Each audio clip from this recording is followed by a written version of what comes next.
years din ako nagkanta. Ikaw ba, ilang taon mo inantay yung papel? Actually, ako sabit lang. Sabit ka lang? Sabit lang ako. Pero napakaswerte, di ba? Nasabit ako. Oo, sabit lang eh. Kasi ang misis ko, talagang yung father niya ang nauna rito. Siyempre. Oo, so yung misis mo ang nagpetisyon Oo. sa'yo. Sabay-sabay kami, isang pamilya kami. Actually, 2 pamilya. Mga ilang taon yung inintay nyo bago? Hindi, ako, sa amin kasi, yung sa petisyon ng misis ko, hindi pa kami dalawa, mayroon na silang matagal yun. So, sino yung una nakarating dito? Yung misis mo o sabay Hindi, kayo? sabay kami. Pati ang mga anak. May anak na kayo? Oo, lahat ng pamilya. 2 pamilya kami sabay dito. So, Iba nga status namin eh. Nung pinrases yung asawa mo, Kasama na nung ako. pinail, ilang taon ang inantay nyo bago kayo makarating dito? Yung sa misis ko, as a single, kasi wala pa nga kami noon, kasi nakapunta rito yung father niya, 1998. So, 1998 na yan, nandito na, di ba? Saka lang, siyempre na-process. Pero yung 1998 na yan, bago ako pumunta sa kanila, may petition na, mayroon ng process yung pamilya nila. So total lang, ilang taon? Kung 1998, bago yung 1998, iproseso na sila. O yun, mga sabihin natin, lang tayo sa 1990.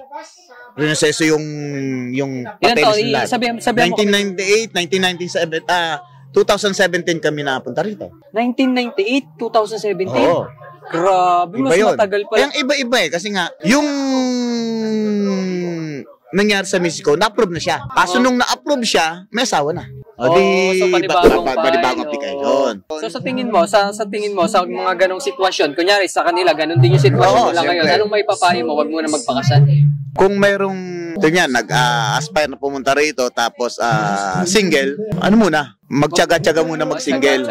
Huwag muna magpakasal. Kasi nga, mahirap ang sitwasyon ng ganon. Sa pagpunta mo dito sa US, meron ka man may pinagsisihan ka ba? Wala namang pinagsisihan kasi andito yung pamilya ko eh. Andito siyempre, sabi nga, bakit mo pagsisisihan ng isang bagay na maganda? Bukod doon, kasama mo pamilya mo. Yung nga lang yung first family ko, yung nasa Pilipinas, lahat sila.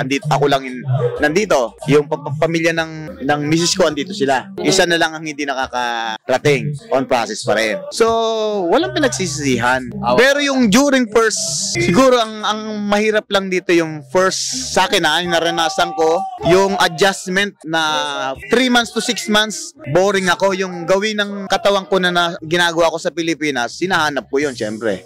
Yung pakikipagbarkada. Oo, sarap nun. Oo, yung anytime pwede kang pumunta sa tropa mo. Dito wala eh. Wala.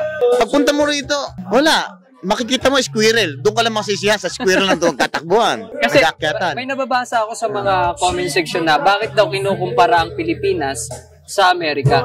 Pero syempre, di ba, pag nandito ka na, hindi mo talaga maiwasan na ikumpara. Hindi natin pwedeng, ang lang nun, kaya nagiging nakukumpara kasi nga, iba na yung sitwasyon eh. Syempre, dahil iba na yung sitwasyon mo, tulad ko, sabi ko nga sa inyo, nabuhay ako sa barkada eh. Marami akong barkada dyan. Oo, hindi naman.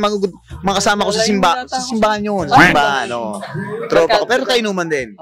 Dalawang klase pala ng barkada, no? Simbahan, tsaka sa lansangan.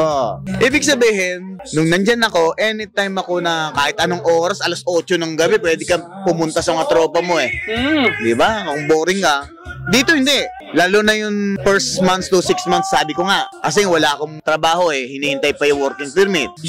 Nagmumukmuk lang ko dun sa loob ng bahay ng bayaw ko. Dahil tumira kami rito, wala pa namang bahay. Siyempre nakikitira kami sa bayaw ko. Siya ay nag-sponsor sa amin.